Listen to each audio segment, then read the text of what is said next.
Voilà, c'est chose faite.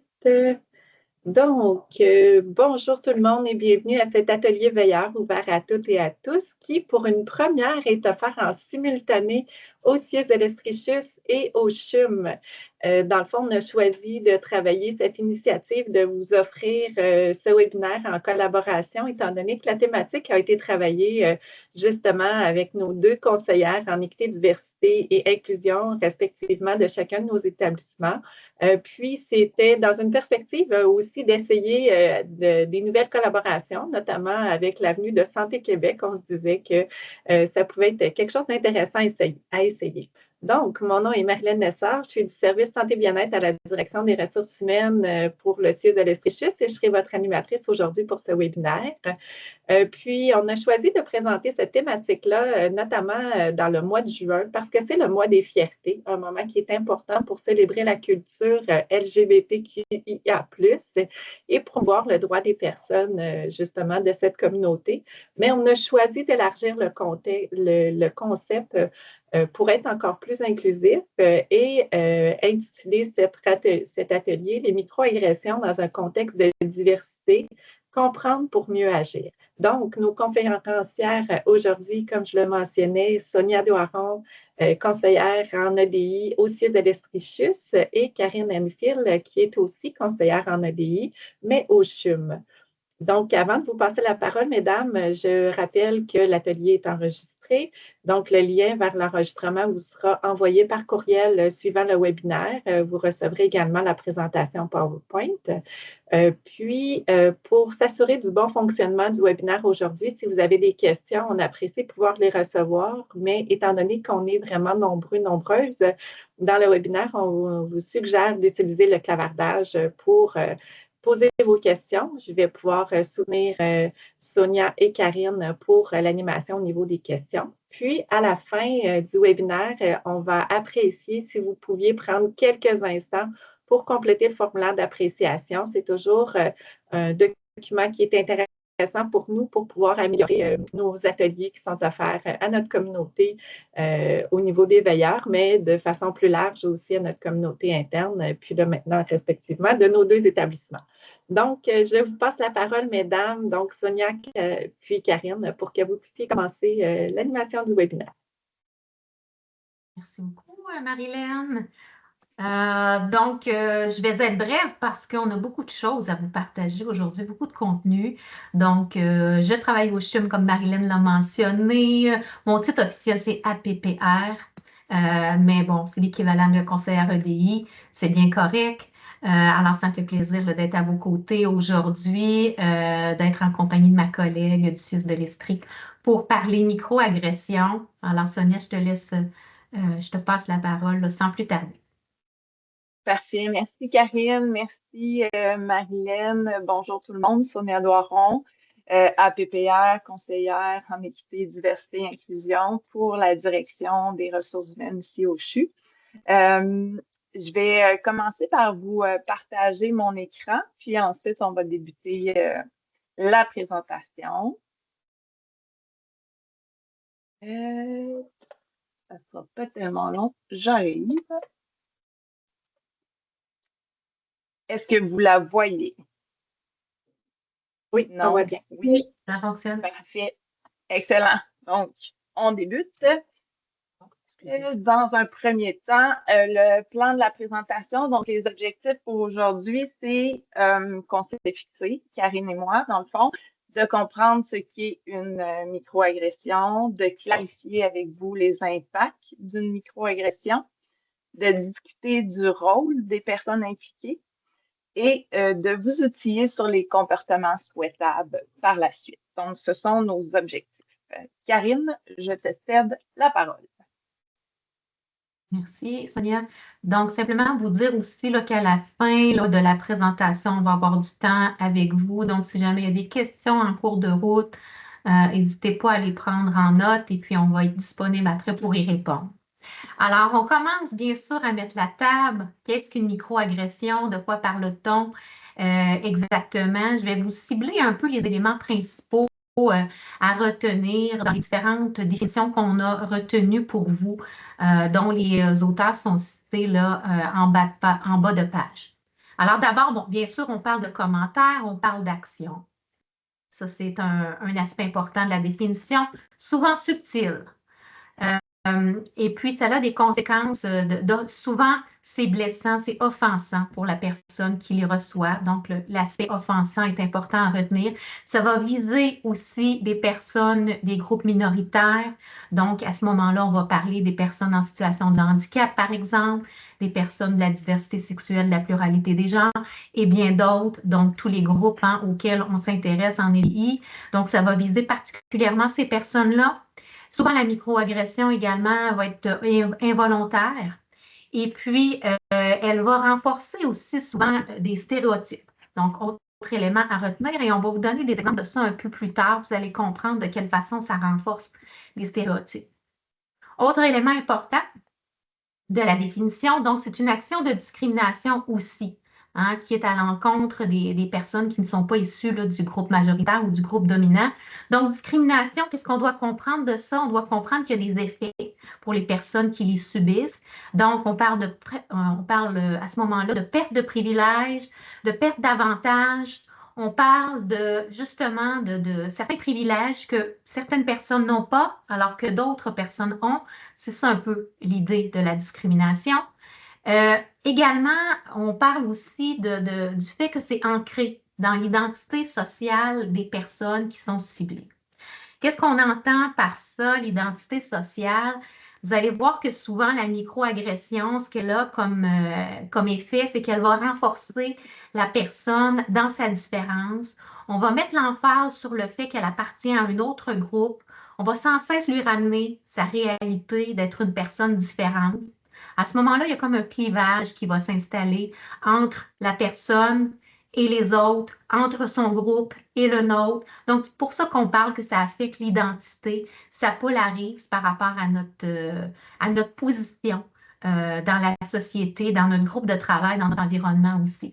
Et autre élément aussi à retenir, on parle de discrimination systémique dans la définition. Donc, c'est des pratiques aussi, il faut comprendre que les microagressions, c'est des actions qui sont répétées et l'effet conjugué de toutes ces actions, de ces paroles, de ces gestes, de nos pratiques organisationnelles, aussi de nos procédures, c'est l'effet conjugué de toutes ces actions et de tous ces gestes qui contribuent à la discrimination systémique. Donc, ça aussi, ça fait partie des éléments importants à retenir lorsqu'on parle de microagression. Ça, c'est la définition au sens large, action qui s'applique aux groupes dominants qui viennent renforcer les stéréotypes. On parle de discrimination, d'identité, de discrimination systémique aussi. Je suis sûre que vous allez pouvoir me dire ça par la suite sur le bout de vos doigts, ce qui est les microagressions.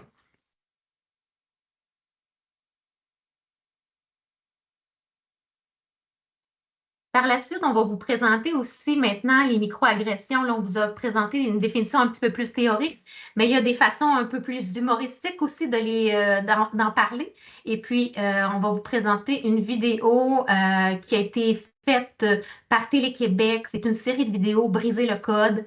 Et le comédien Reda Saoui nous explique ce qu'est une microagression avec tout plein d'exemples imagés aussi. Donc, le meilleur moyen pour expliquer les micro-agressions, c'est de les comparer à des petites piqûres de moustiques. C'est pas grave, mais...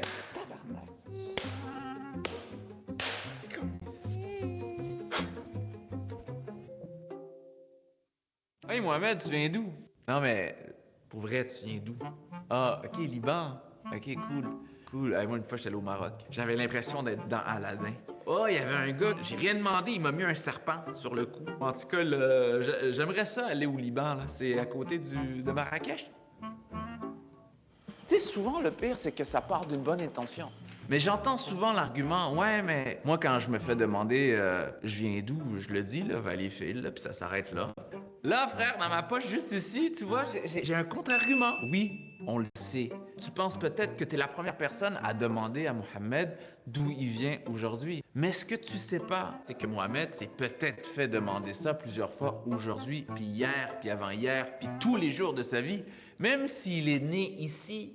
Chaque fois que Mohamed se fait demander d'où il vient, il finit par se demander si sa place est ici. Microagression est utilisée pour désigner des comportements ou des propos d'apparence banale envers une communauté et qui sont perçus comme péjoratifs ou insultants. Et c'est subtil, tu sais, et c'est pour ça que ça peut être encore plus difficile à déceler qu'un propos nuancé sur les réseaux sociaux. Ça touche généralement les personnes marginalisées comme les minorités sexuelles. Est-ce que ton ami reste manger? Papa, combien de fois je vais devoir te le dire? C'est pas mon ami, c'est mon chum. On a 3 enfants ensemble. Fait que ton ami il reste manger ou pas? Les femmes. Hey, super idée, Jean-Marc. Excellent. Ben, c'est moi qui ai eu cette idée-là. Oui, mais Jean-Marc. Jean-Marc. Les personnes en situation de handicap. T'es venu au party, man! T'es incroyable! Wow, man, t'es courageux, t'es venu en chaise roulante, là, et tout. Man, c'est épatant. Hey, le party est au 2e, man, on se rejoint là. Cool. Ou les personnes d'une autre origine. Wow, je peux toucher? Je touche. C'est fou, c'est des vrais cheveux. Une microagression, ça peut prendre différentes formes. Ça peut être un comportement, par exemple, une personne qui fait tout pour éviter de s'asseoir à côté d'une femme voilée, ou une madame qui tient sa sacoche très fort quand elle voit un noir. Moi, on m'a déjà dit « Hey, t'es-tu hindou? Parce que t'as de l'air d'un hindou. » Mais je veux dire, un beau hindou, là, t'inquiète pas. Merci, mais tu viens d'insulter tout un peuple. Ça part d'une bonne intention, mais ça part toujours en couille. Et c'est difficile de dénoncer ça, parce que ça paraît à première vue anodin. Mais imagine si on te disait fréquemment « Hey, tu parles vraiment bien, t'as pas d'accent quand tu parles. » Crois-moi, c'est tout un art de rester calme. Oui, merci, je sais, je parle bien français, là, je suis né ici, hein, j'ai grandi à Saint-Eustache. Oh oui, je suis même allé à l'école Claire-Matin. Je sais pas si tu connais, j'ai étudié en français toute ma vie, c'est la seule chose que je connaisse. C'est la seule langue, vraiment. J'ai 4 Becherel à la maison, de 2016 à 2020. Tu sais quoi, je peux te faire du Molière. L'hypocrisie est un vice à la mode, et tous les vices à la mode passent pour vertu. C'est vrai, j'avoue que c'est un peu exagéré. Un petit peu. Mais la plupart du temps, tu vas pas te rendre compte si une personne se sent micro-agressée. Parce qu'elle va pas te le dire, tout simplement. C'est beaucoup plus facile de continuer sa journée sans créer de malaise que de dénoncer toutes les micro-agressions qui se passent à tous les jours. Mais avec de la pratique, on peut finir par réussir à déceler une micro-agression à l'aide de quelques indices, tu vois. Le rire jaune, le silence, le retrait, ou l'évitement. Les microagressions sont humiliantes, dégradantes, infériorisantes. Elles peuvent conduire à l'isolement, à l'anxiété ou même à la dépression. Mais tu sais, le plus frustrant, c'est que c'est souvent la personne qui les dénonce qui passe pour susceptible. Bon, c'est sûr que certaines personnes ont l'épiderme un peu plus fragile, tu sais. Me passerais-tu le sel, s'il te plaît? Pardon? Sais-tu combien de fois dans ma vie on m'a demandé ça? Hein? Mais il faut être sensible et ouvert d'esprit, c'est tout, en fait. Si quelqu'un dit se sentir offensé par vos propos, ne soyez pas plus susceptible que lui. Essayez de vous mettre dans sa peau. En fait, le vrai problème, c'est qu'il y a vraiment un gros manque d'écoute entre nous tous. Et ça, c'est vraiment énervant. Juste par exemple, la dernière fois, je suis allé chez un barbier et son concept est très simple. C'est-à-dire, pour 10 $, tu rentres avec un projet et tu ressors avec le sien. Je suis arrivé, je lui ai dit, écoute, je veux juste un dégradé sur les côtés. Il m'a fait une coupe champignon. C'est un gros manque d'écoute et ça énerve. Écoutons-nous, aimons-nous, apprenons, prenons des notes, grandissons ensemble. La vie est belle.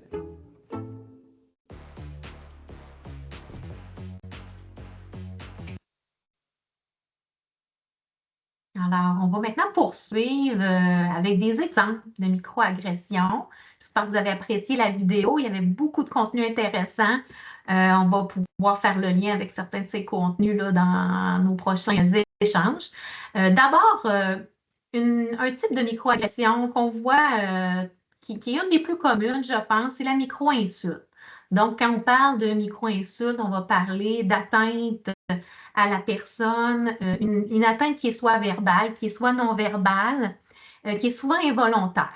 Un exemple d'atteinte non-verbale non-verbal peut être, comme l'a dit Reda dans la vidéo, une dame qui, à l'approche d'une personne de la communauté noire, est un peu anxieuse et se met à serrer sa sacoche très fort. Donc, il n'y a pas eu de parole qui a été posée, mais il y a eu un geste. Alors, c'est un exemple, par exemple, de microagression qui est non-verbale.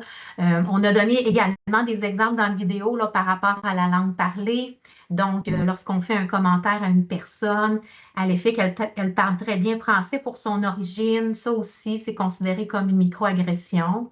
Et lorsqu'on disait tout à l'heure aussi que les microagressions là, viennent renforcer les préjugés, c'est que dans ce commentaire-là qu'on formule par rapport à la langue, c'est qu'on présuppose que les personnes de cette communauté-là, en général, ne s'expriment pas bien en français. Mais que là, la personne qu'on a en face de nous, pour notre part, on trouve qu'elle s'exprime bien. Alors, on lui fait un commentaire qui en fait un commentaire qu'on pense être positif, mais en fait qui ne l'est pas, et qui vient renforcer ce stéréotype que nous avons, qu'en général, les personnes de cette communauté-là ne parlent pas bien français.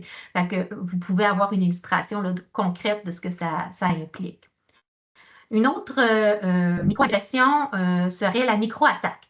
Donc, la microattaque, c'est un type de microagression qui est quand même très grave. Toutes les microagressions sont graves. On va vous en parler un petit peu plus tard. On va vous parler des impacts des microagressions aussi. Mais la microattaque, elle est particulièrement grave dans le fait qu'elle est intentionnelle, elle est explicite parce que c'est de la discrimination qui est claire. C'est une forme ouverte aussi. Pour vous donner des exemples de ça, on peut parler de propos qui sont racistes, d'ethnocentrisme, de misogynie.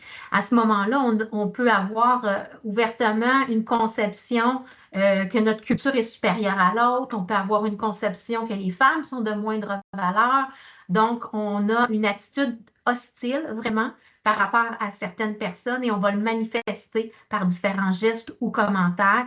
Donc, c'est très sérieux, il faut être très vigilant par rapport à ce genre de microagression-là. Il faut intervenir, ça aussi, on va vous en parler plus tard. Pour donner un exemple, par exemple, ça pourrait se produire dans une rencontre d'équipe. Un collègue, de manière systématique, interrompt un autre collègue dans l'équipe de sorte qu'elle n'est pas en mesure d'exprimer son opinion. Donc, à ce moment-là, la personne est brimée dans le fait de pouvoir participer activement à la rencontre. Donc, c'est un exemple. Et ça pourrait être basé sur le fait que la personne a une croyance que les personnes d'une certaine origine sont de moindre valeur, par exemple. La micro-invalidation, c'est important aussi, c'est une autre forme, une forme de gestes ou d'actions qui sont plus subtiles et qui vont venir invalider la personne dans ses expériences, dans son ressenti de ce qu'elle vit en fait comme étant une personne issue des groupes marginalisés.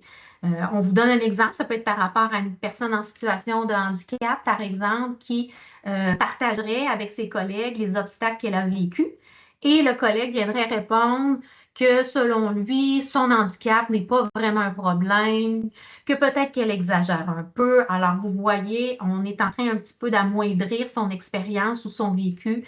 C'est une forme de micro-invalidation. Des fois aussi, on va le faire, une autre façon de le faire, c'est de comparer le vécu d'une personne marginalisée avec le nôtre. Si par exemple, une personne a eu beaucoup de difficultés à avoir accès à un lieu, parce qu'il n'y avait pas de porte automatisée, par exemple, elle vous partage son expérience et vous, de votre côté, vous renchérissez en disant quand vous aussi, vous savez c'est quoi se déplacer en fauteuil roulant parce que vous avez eu une fracture de la jambe récemment et donc vous savez que c'est compliqué. Donc, à ce moment-là, on vient comparer notre expérience à celle de la personne qui, elle, au contraire, vit ces obstacles-là au quotidien, jour après jour, alors que de notre côté, c'était une expérience ponctuelle. Donc, ça partait d'une bonne intention, mais encore là, on vient amoindrir ou invalider l'expérience de la personne qui, elle, est confrontée là, à ces défis-là au quotidien.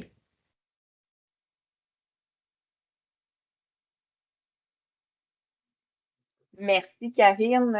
On poursuit maintenant, toujours en lien avec la vidéo, avec les éléments que Karine nous a mentionnés. On revient un petit peu avec les exemples qui ont été nommés. Il y a eu beaucoup de contenus qui ont été partagés à même la vidéo, mais on vous a mis quelques exemples, comme par exemple, lorsqu'on dit à quelqu'un, mais d'où tu viens vraiment, tu sais, On prend pour acquis que la personne ne vient pas du pays ou de l'endroit qu'elle nous mentionne. On veut juste comme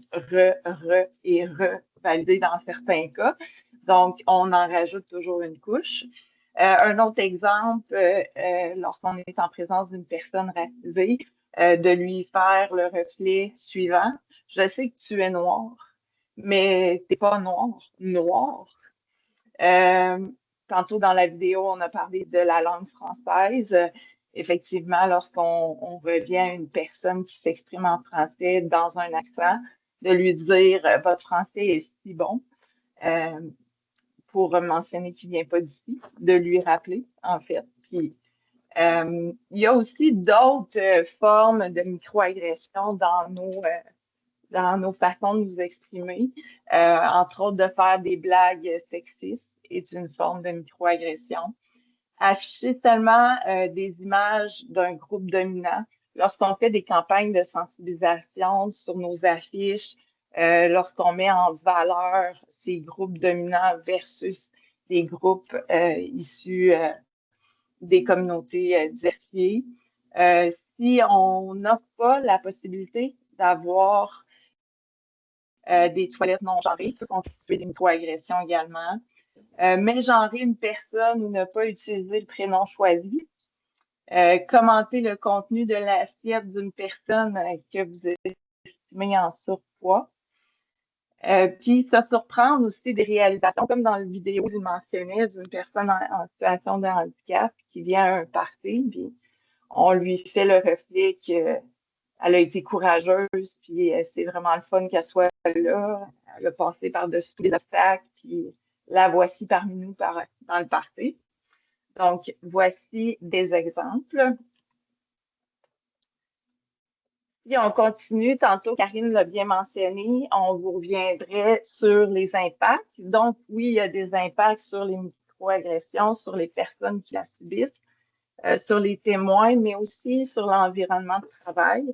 Donc, il y a des impacts au niveau du bien-être psychologique qui peut entraîner de la dépression, de l'anxiété.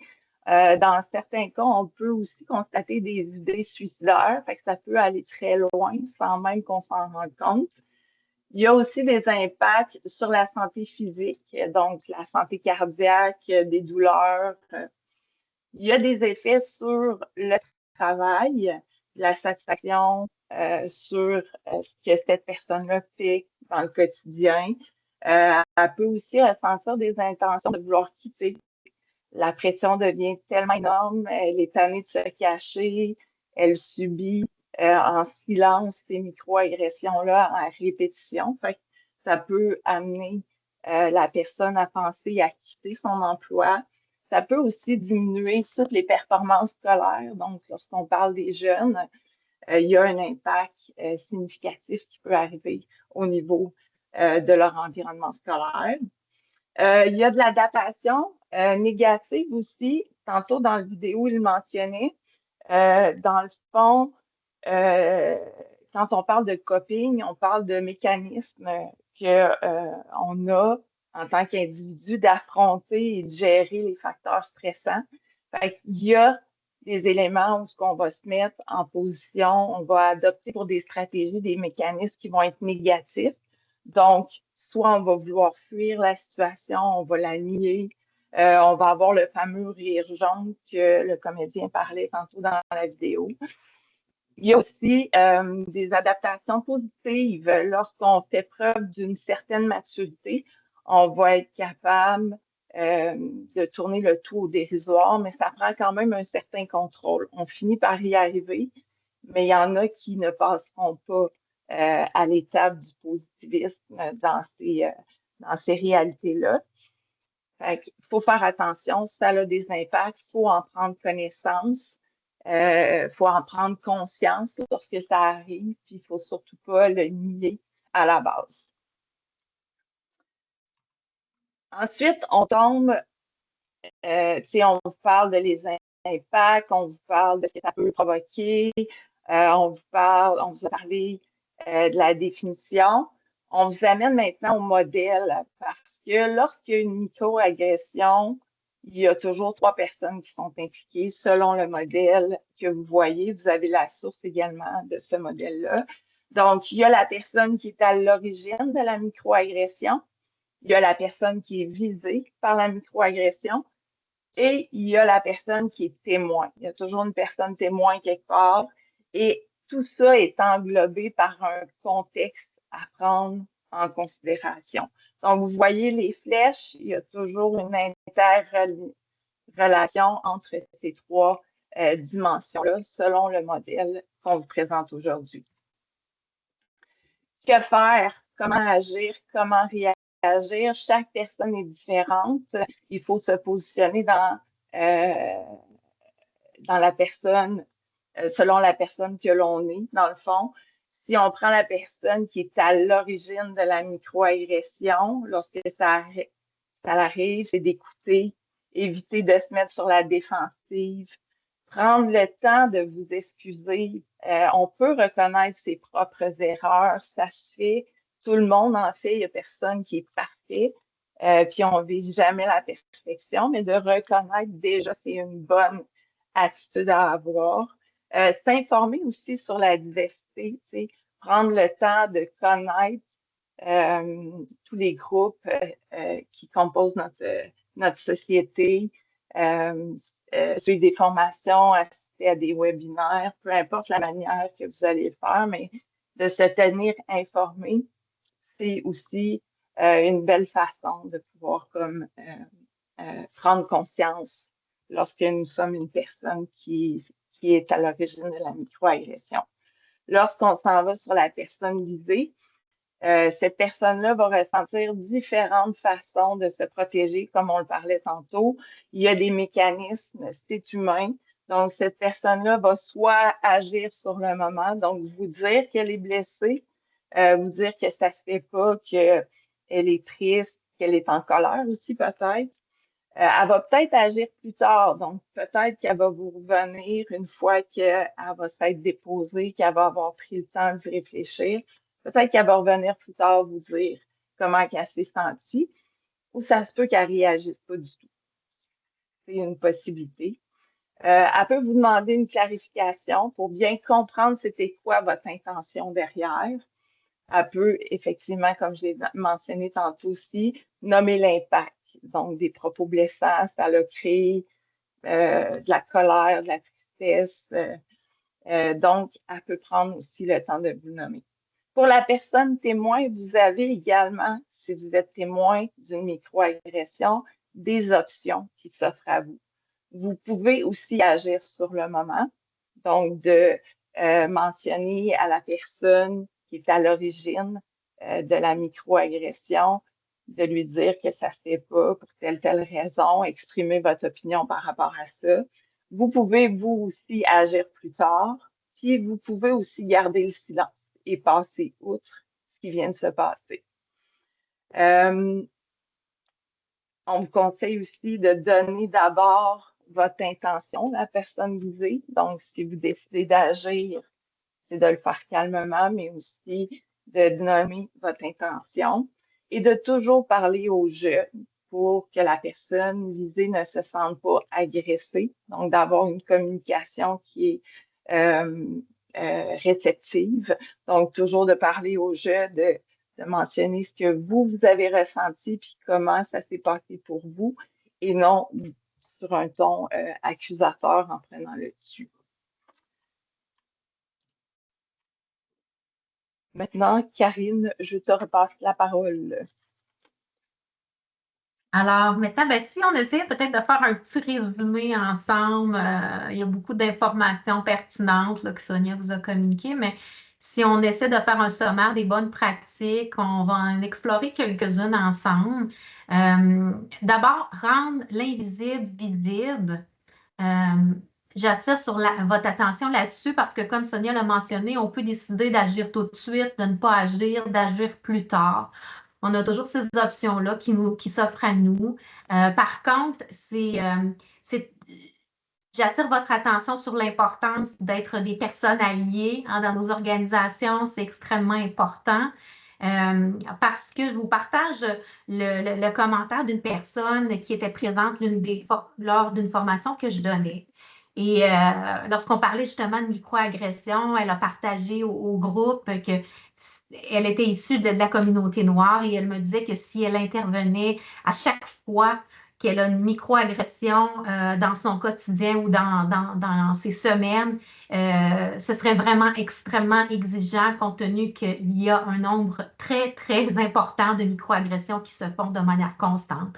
Quand on ne fait pas partie des groupes minoritaires ou des personnes de la diversité, on peut être moins sensible à ces réalités-là. Mais maintenant que vous avez cette formation-là, que vous le comprenez, que les microagressions, c'est des petites piqûres de moustiques, comme le disait Reda, ou vous allez voir, il y a une petite vidéo de la Ville de Québec qu'on va vous partager plus tard. Eux, ils faisaient l'analogie avec une goutte d'eau qui tombe à tous les jours de la semaine et ce, mois après mois, année après année. Donc, une fois qu'on a réalisé ça, nous, comme personnes alliées qui ne vivons pas ces réalités-là, on se doit d'être aux côtés des personnes qui vivent ces difficultés, d'être confrontés à des micro-agressions de manière très, très fréquente.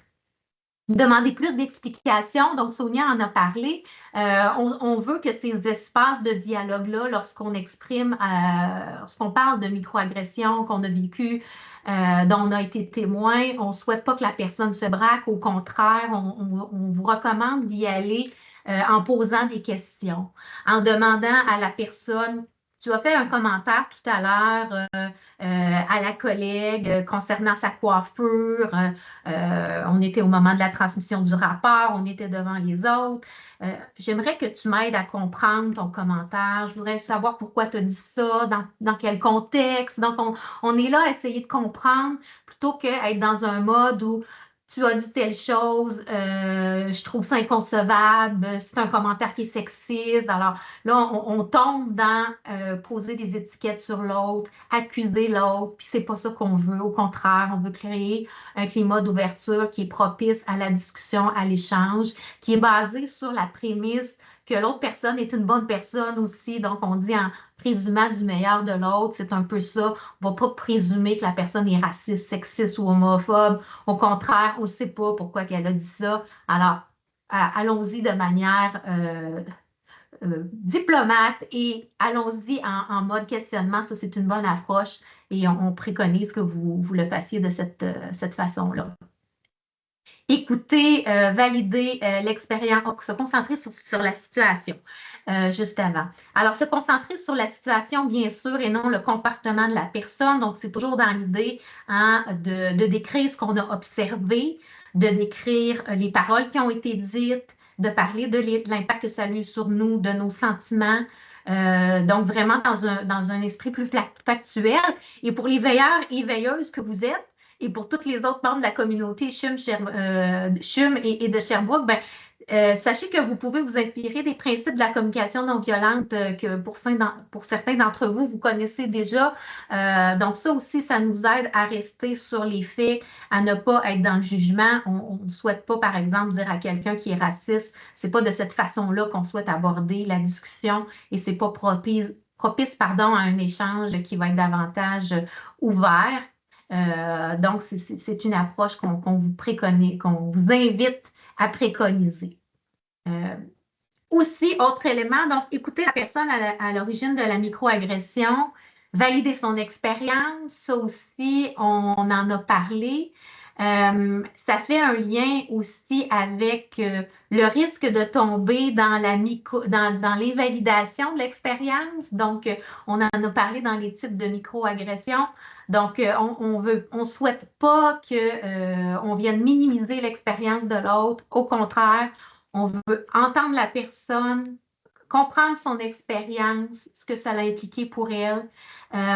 Et Sonia l'a mentionné aussi, s'excuser, c'est une bonne approche une fois qu'on a été dans un mode écoute et qu'on a saisi ce que ça impliquait pour la personne, les effets que ça a eu pour cette personne-là également.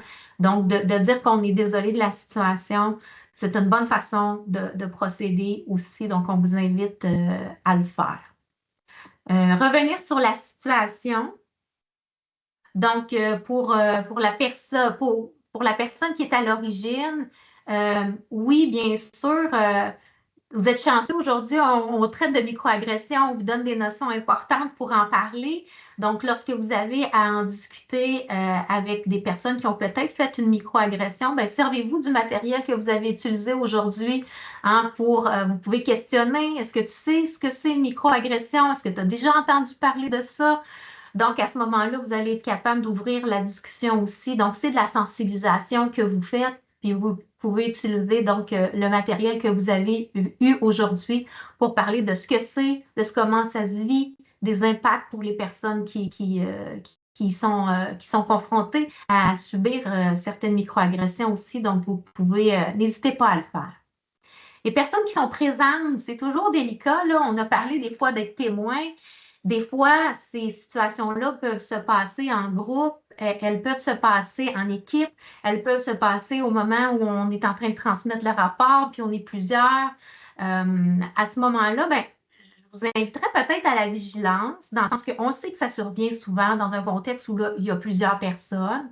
À ce moment-là, en bon allié, je vous recommande de le nommer. Par exemple, vous avez un collègue, disons Jimmy, je dis n'importe quoi, qui fait un commentaire sur le physique de votre collègue Samira, commentaire sexiste que vous trouvez inapproprié là, dans le contexte. Mais à ce moment-là, simplement dire à votre collègue, Jimmy, ton commentaire vraiment me rend inconfortable. J'aimerais que tout à l'heure, après la rencontre, si tu le veux, on s'en parle. Et on arrête ça là. Donc, à ce moment-là, on l'a nommé. On n'a pas fait comme si ça n'existait pas. On a pris soin de la collègue Samira parce qu'on ne sait pas comment elle l'a vécu, ce commentaire sexiste-là. Est-ce que ça l'a dérangé? Est-ce que ça ne lui a rien fait? On ne le sait pas. Puis là, je vous donne un exemple d'un commentaire sexiste, mais ça peut être quelque chose qui est lié à l'origine ethnique ou à un handicap. Donc, comme on ne sait pas si la personne visée, comment elle le reçoit, comme on ne sait pas si elle a envie d'en parler ou si elle n'a pas envie d'en parler, alors, usez de prudence et nommer et reporter à ce moment-là la discussion à plus tard. Et pour ce qui est de votre collègue Samira, par exemple, dans le cas présent, bien, vous pouvez aller la voir aussi après la rencontre pour dire, écoute, Samira, le commentaire que Jimmy a fait, moi, ça m'a vraiment mis mal à l'aise. Je ne sais pas pour toi, on ne peut pas parler pour elle, on ne sait pas comment il l'a vécu. Donc, je ne sais pas pour toi, mais si jamais tu as envie d'en parler, je suis là.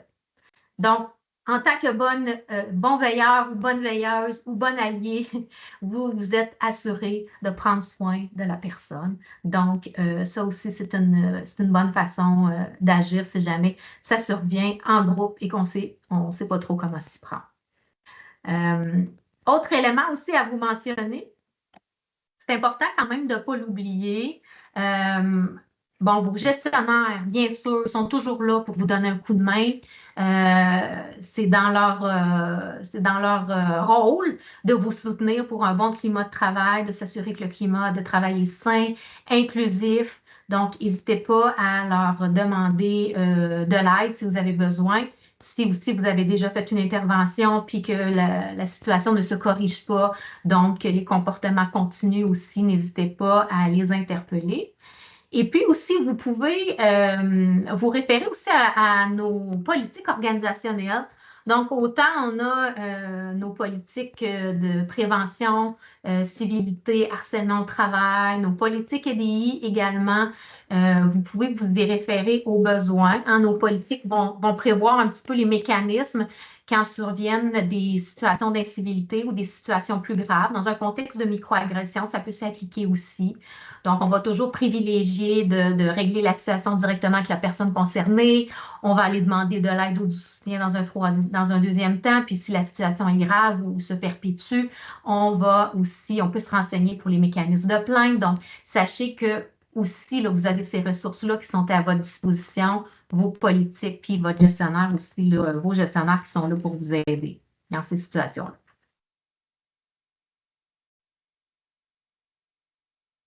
Alors, voici d'autres éléments. Ça se recoupe un peu avec ce que nous avons dit précédemment. par rapport à la personne qui est responsable de la microagression. Qu'est-ce qu'on recommande? Dans quelle posture on doit se mettre? Élément intéressant, vous voyez la petite silhouette de prendre des grandes respirations.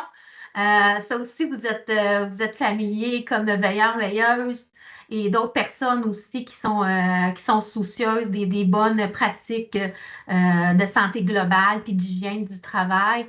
On sait à quel point la respiration profonde et aussi la cohérence cardiaque puis d'autres formes aussi de respiration vont nous aider d'une part à diminuer notre stress général, notre tension artérielle, vont faire en sorte qu'on va être dans un état de calme et d'attention aussi.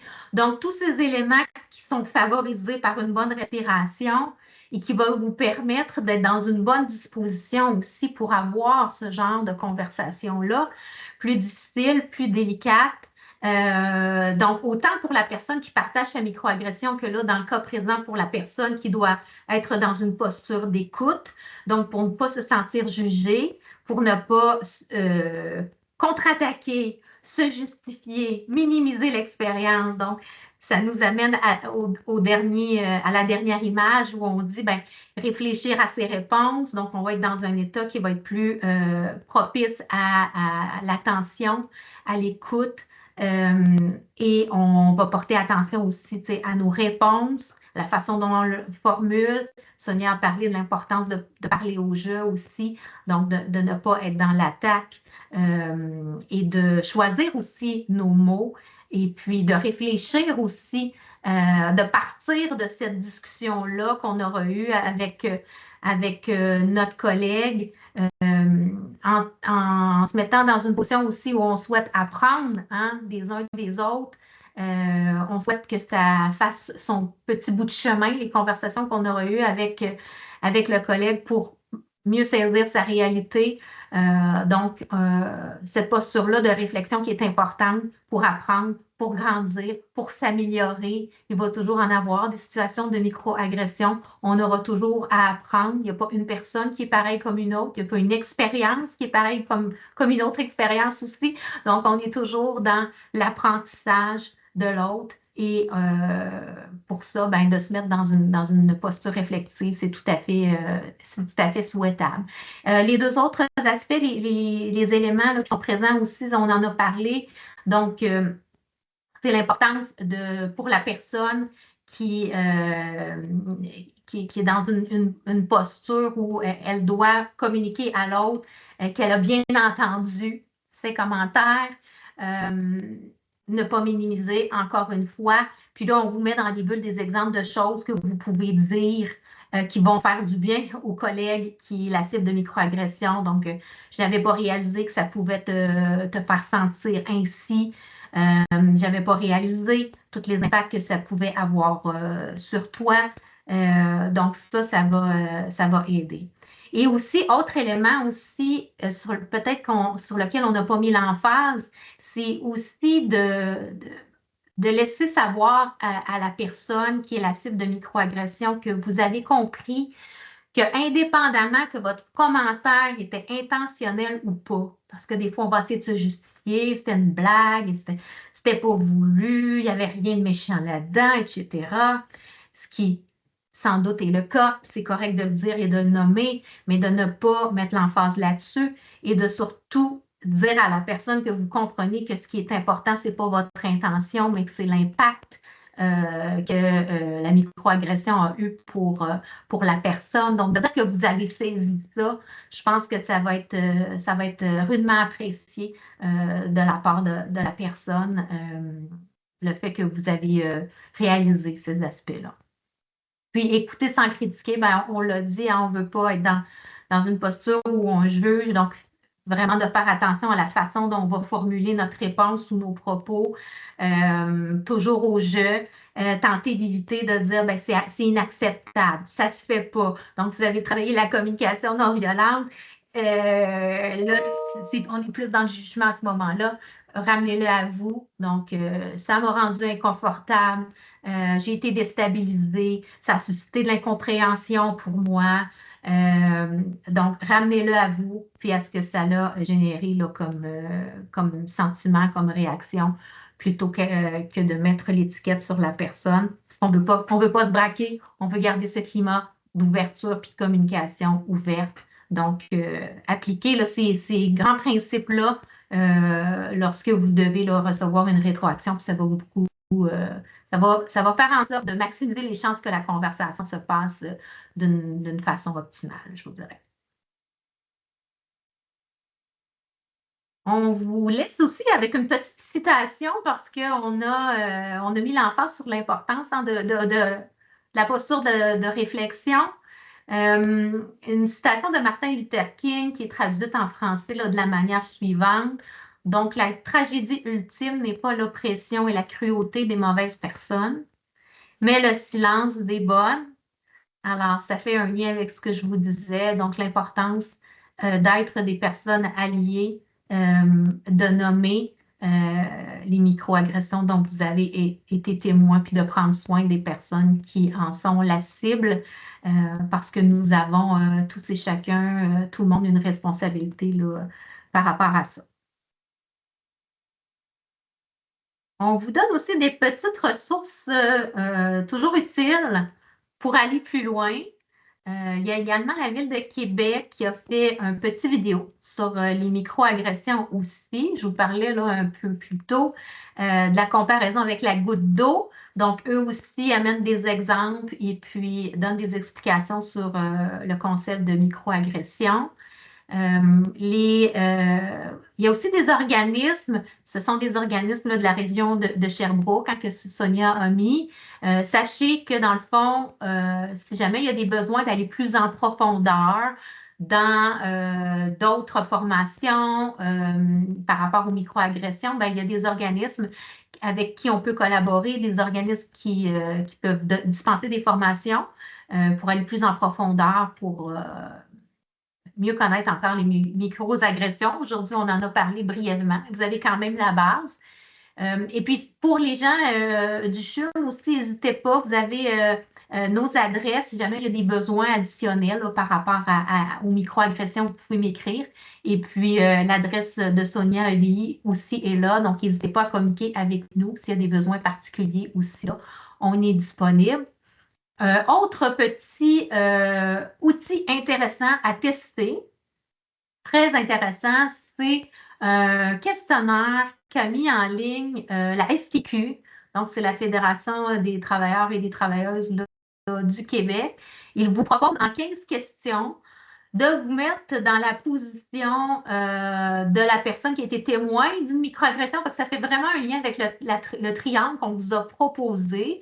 Donc, de vous mettre dans la posture de la personne témoin, la posture de la personne qui est la cible ou la posture de la personne qui va faire la microagression en vous posant 15 questions, en vous demandant est-ce que finalement, j'ai commis une microagression? Est-ce que j'ai observé une microagression? Est-ce que j'ai été la cible d'une microagression? Donc, avec plusieurs exemples. Donc, ça peut être intéressant de le faire. Ça peut être intéressant aussi de le référer à vos collègues si jamais vos collègues se posent des questions par rapport à est-ce que c'est une microagression. Ça peut être un outil intéressant aussi que vous pouvez utiliser. Merci, Karine. Ça fait le tour pour nous aujourd'hui. Merci à vous tous et toutes d'avoir écouté. En espérant qu'on vous en a pas trop mis dans le cerveau, mais sachez que il y en a encore beaucoup de matière à découvrir sur les microagressions, mais tous les liens sont cliquables dans la présentation que vous allez recevoir. Donc, n'hésitez surtout pas à aller consulter tous les outils qu'on vous a mis. Le petit vidéo également est disponible, fait que vous pourrez le réécouter ou le partager à votre équipe aussi. C'est une belle entrée en matière lorsqu'on veut parler en équipe sur les microagressions. Fait que n'hésitez pas à utiliser les outils qu'on vous a mis dans la présentation. Merci Sonia, merci Karine. Je vous ai aussi mis le sondage d'appréciation de l'atelier dans le clavardage. On va se rendre maintenant à la période de questions. Mesdames, vous avez aussi beaucoup de réactions, des petits cœurs, des petites mains. Je ne sais pas si vous les voyez en partage d'écran, mais ça semble être un contenu qui a été bien apprécié. Il y a également, avant de passer aux mains levées, s'il y a des gens qui ont des questions qui veulent s'adresser directement, il y a une question dans le clavardage de Marilyn qui dit « Où se positionnent les microagressions dans un contexte de racisme? » Je ne sais pas si vous voulez répondre à cette question. C'est une bonne question.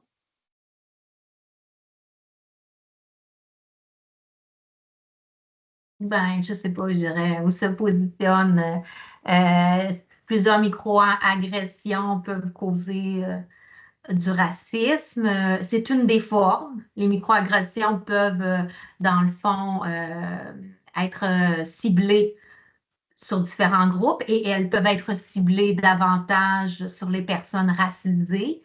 Donc, les microagressions qui concernent les personnes racisées peuvent effectivement mener à certaines formes de racisme. On a parlé de discrimination que ça peut générer. Donc, ça dépend. On a parlé de discrimination systémique. Donc, les effets conjugués aussi de ça peuvent causer des torts aux personnes racisées euh, en raison aussi de tous les impacts qu'on a nommés, hein, physiques, psychologiques. Alors, ce sont des actions qui, de manière conjuguée, peuvent causer une perte de privilèges pour les personnes de la diversité culturelle. Donc, ça ne veut pas dire qu'un geste que l'on pose et qu'un commentaire que l'on pose va avoir des effets pour la personne, mais ce qu'on comprend de la microagression, c'est que c'est l'effet conjugué, c'est l'effet jour après jour. Jour après jour d'une personne qui fait des microagressions, puis un autre, puis un autre, puis un autre. Donc, oui, effectivement, ça peut engendrer des conséquences importantes pour les personnes racisées. Peut constituer du racisme dans certains cas. Merci, Karine. Marilyn, j'espère que ça répond à ta question. Est-ce qu'il y aurait d'autres personnes qui voudraient poser des questions à Karine ou Sonia? On peut prendre quelques questions. Il nous reste encore quelques minutes. Vous pouvez lever la main aussi si vous voulez à ce moment-ci. Je vois que Stéphanie a écrit dans le clavardage. Donc, est-ce qu'on considère le bullying académique comme une forme de microagression? C'est malheureusement une réalité présente, mais peu documentée.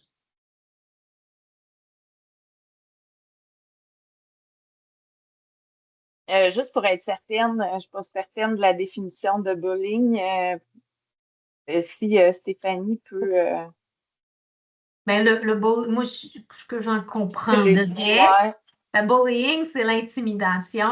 Donc, tu sais, c'est un groupe, une personne qui se fait intimider par un groupe à l'école, mettons. Ouais. Donc, si cette intimidation-là est basée sur le fait que je suis de la diversité sexuelle à la pluralité des genres, si je me fais intimider parce que je suis une personne en situation de handicap, parce que je suis racisée, parce que blabla, mon apparence, donc, ça pourrait s'inscrire effectivement, ça pourrait constituer des microagressions dans un contexte scolaire si c'est lié à un de ces motifs-là, tu sais, qu'on a énoncés aux personnes qui sont généralement issues de la diversité. Oui, c'est tout à fait, ça pourrait s'insérer dans ce contexte-là. À l'école comme au travail. Absolument. Dans ce cas-ci, l'intimidation, ça peut être partout. C'est malheureusement une réalité, puis effectivement, ça peut faire partie de microagressions. Merci, mesdames. Stéphanie ne pouvait pas ouvrir son micro pour préciser. Oui. Donc, j'espère, Stéphanie, que ça répond à tes questions. On pourrait prendre encore peut-être une ou deux questions s'il y en a qui veulent prendre la parole. Stéphanie a dit que ça répondait. Merci. Personne d'autre?